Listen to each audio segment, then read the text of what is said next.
I'm going to start whilst you get organised with asking Nigel a question. By the way, I would ask all the speakers to keep their answers to a maximum of 1 minute, then we can get through more questions. I hear time and time for developers, they'd love to put Sky Gardens in their building, but they just don't stack up financially. You did it in 1997 with Commerce Bank, and then you said, yeah, but that was a single owner, it was very easy. You've done it in the Bow Calgary, which is a multi-tenant building. How come it stacks up in Calgary and nowhere else, apparently? It does stack up in other places too. There's been a big debate within the office about whether Sky Gardens are a good thing or not. Sometimes it looks like an easy way out in projects. I think what we found, and I think why I showed the film at the end, is that we've actually been vindicated. They've been extremely successful, and they really are working. And I think that as we study workplace and the way that people can do most things at home now with computers, people actually want to be around each other, and the interaction is very important. So we have a number of other projects that Jim and myself are working on at the moment where we are developing other ideas, but they're sort of social space related in high-rise buildings, and they're in North America. So there's a couple of projects we're currently doing at the moment where our clients are working very hard with us to try and do something where there certainly are sort of social spaces within the building, because we think that the interaction is really important, and they try and encourage the social interaction is something that we should be doing. Hello, my name is Andrew Wu from Kansas State University, and I'm interested in the future, and we live in a time of rapid change, and there's a phenomenon now of adaptation of old buildings for new uses, and it really goes to show that things are impermanent. So how do you predict that your buildings will change, evolve, and be reinterpreted in the future, and did you accommodate for evolution in your design? And also, if you had to give the award to a competitor, who would you give the award to, and for what reason? Let's take the first question there, which I thought was very good. I was going to say that was a very good question. I'm going to ask Rem to answer that first. Adaptability of the building for potential future use or future expansion or something like that. Basically, our building had to have a quite daunting certificate for earthquakes, a 1,000-year earthquake. And so it's a building that is supposed to be around for a very long time.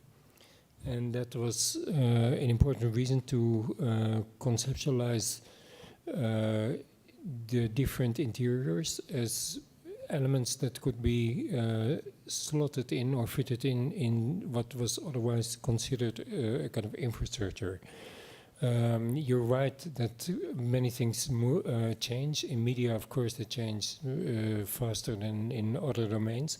So from the very beginning, and I think that is also what you see in the whole structure of the building, it is conceived almost like a metabolist building where there is on one hand the structure and on the other hand infill in that structure, and that infill can kind of change relatively fast or can stay for relatively long periods the same, but it is simply considered as a kind of separate domain and a separate world and a separate temporality. Bill Price, I'm going to ask you, could you respond in terms of the Shard? Is there adaptability for the future with the tallest building in Western Europe? I think there is. I'm currently involved with a potential tenant that wants to use the lower floors for yet another use in that vertical city, which is not any of the uses above, and a very unusual user. And we're actually contemplating, or we will be putting in extra lifts to give them not only their own entrance, but their own lifts to occupy those bottom 3 floors. Now that kind of adaptability, I would say, is that it's perhaps a little unexpected that you could actually make that work, but we are about to do that. And I wonder if that is another part of how these buildings need to think about access. You know, not only you're not going to let that person through the main core, you're going to give them a completely separate way of getting into your building. And the Shard is currently accommodating that idea. IT College of Architecture alumni. So I have one question to Mr. Rem Koolhaas. How to reflect cultural identity on tall buildings and urban habitat? I think that in all our presentations there was some of that, or rather in certain cases I think there were Anglo-Saxon architects building in Anglo-Saxon environments, and then obviously the cultural identity comes without a particular effort. We saw the Abu Dhabi case and we saw the CCTV case. You heard in the Abu Dhabi case that cultural identity was not wanted. And you heard in my case that through a process that I cannot entirely reconstruct, the building came out more Chinese than I ever thought possible. And I would say that, for instance, our intuition how to treat the structure and how to represent it on a facade and how to densify and open it up was kind of probably a structure that subconsciously was influenced by Chinese figures or Chinese visual language, maybe even to some extent Chinese calligraphy.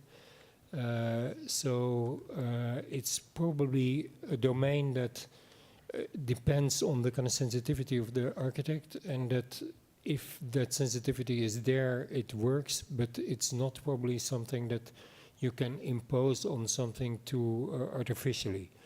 The other thing is that in this way in which work is organized in the current world, and that is why I showed that particular slide, more than 50 or 60% of the workers on the project is Chinese, or has an identity which is the same, presumably the same identity as the location of the building, and I think that also really helps. I don't want to say that the smells of the Chinese restaurants kind of influenced all of us, but from the very beginning, the Chinese presence was very strong, whether it was in China or in Holland. Hi, I'm Hayden Jones. I'm a senior at St. Charles East High School, and I was wondering, while moving forward with the design process, how sensitive are you guys to the opinions of the rest of the community and their reaction to your plans and ideas? Well, fortunately, on the Soa Island project, we had not much in the way of local community to deal with.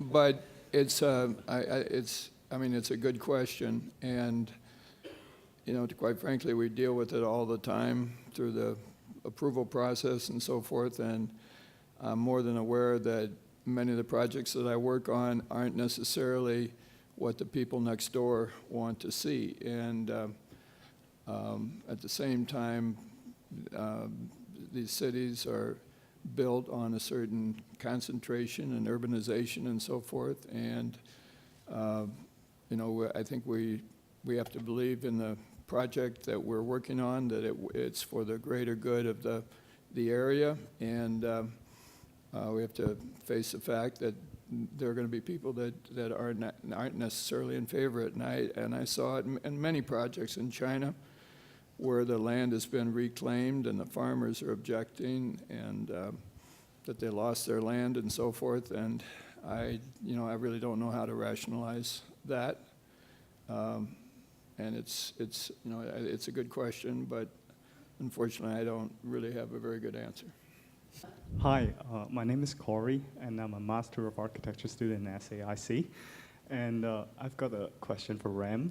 And actually, I was very thrilled to learn that the CCTV building has a public access and individual one. And in the spring this year, I went there and I was excited to go in and see the CCTV, but I was pushed by 5 military personnel with rifles in their hand out of the perimeter. And I was thinking, what's your take on architects having an intention, but clients used it other ways, or how much architects can influence how the buildings are eventually used? I think your experience may have been